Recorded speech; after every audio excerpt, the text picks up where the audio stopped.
things which you will all see, and I will give you great secrets, which it is now time for you to have and use for the good of the people. Even the greatest secret," he added. There was a pause of a few seconds. Then they burst out, in 184, no, 368 voices. "The Oomphel secret, Mayor Heidelbeer?" He nodded slowly. "Yes, the Oomphel secret will be given." He leaned back and relaxed again while they were getting over the excitement. Fox Travis looked at him apprehensively. "Rushing things, aren't you? What are you going to tell them?" "Oh, a big pack of lies, I suppose," Edith Shaw said scornfully. Behind her and Travis, the native non-com interpreter was muttering something in his own language that translated roughly as, "This better be good." The Shunun had quieted now and were waiting breathlessly. "But if the Oomphel secret is given, what will become of the Shunun?" he asked. "You yourselves say that we Terrans have no need for magic, because the Oomphel works magic for us. This is real. If the people get the Oomphel secret, how much need will they have for you Shunun?" Evidently that hadn't occurred to them before. There was a brief flurry of whispered, whooshed, rather, conversation, and then they were silent again.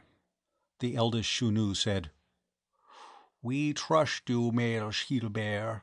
You will do what is best for the people, and you will not let us be thrown out like broken pots, either." "No, I will not," he promised. "The Oomphel secret will be given to you Shunun."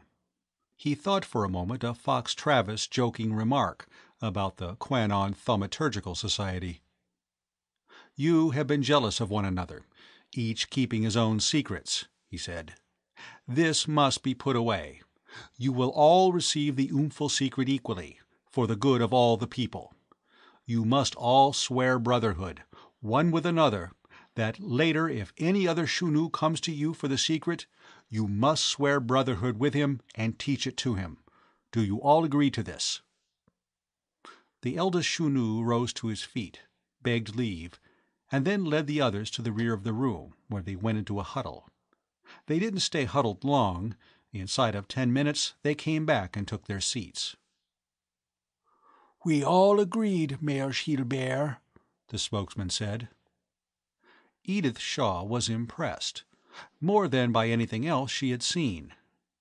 "Well, that was a quick decision," she whispered. "You have done well, grandfathers. You will not be thrown out by the people like broken pots. You will be greater among them than ever.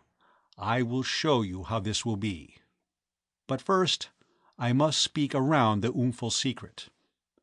He groped briefly for a comprehensible analogy, and thought of a native vegetable, layered like an onion, with a hard kernel in the middle. "The Oomphel secret is like a fushkut. There are many lesser secrets around it, each of which must be peeled off, like the skins of a fushkut, and eaten. Then you will find the nut in the middle." "But the nut of a fushkut is bitter," somebody said. He nodded, slowly and solemnly. "The nut of the fushkut is bitter," he agreed. They looked at one another, disquieted by his words. Before anybody could comment, he was continuing. "Before this secret is given, there are things to be learned. You would not understand it if I gave it to you now.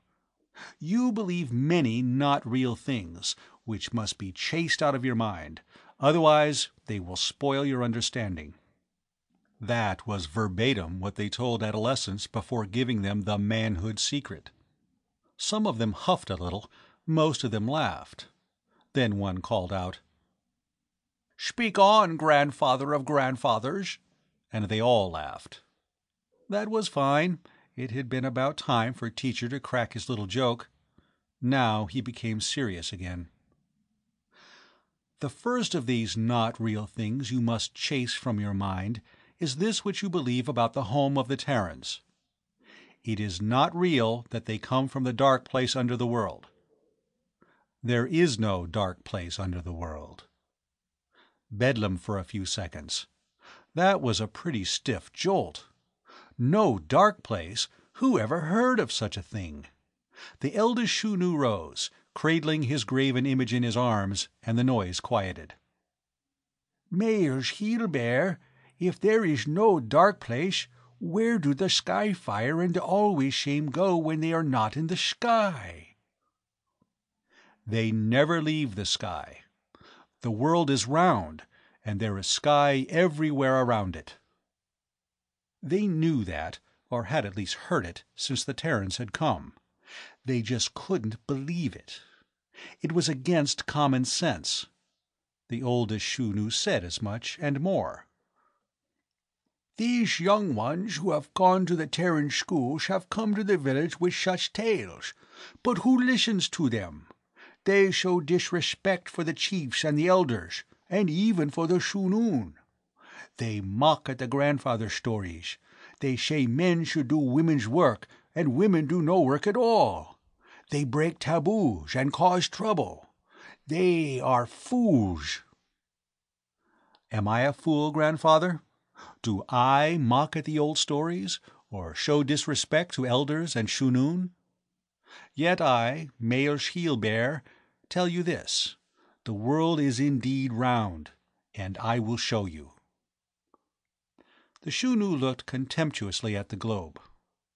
"I have seen those things," he said. "That is not the world. That is only a make-like." He held up his phallic wood-carving. "I could say that this is a make-like of the world, but that would not make it so." "I will show you for real. We will all go in a ship."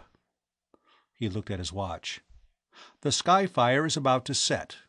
We will follow it all around the world to the west, and come back here from the east, and the sky-fire will still be setting when we return. If I show you that, will you believe me?"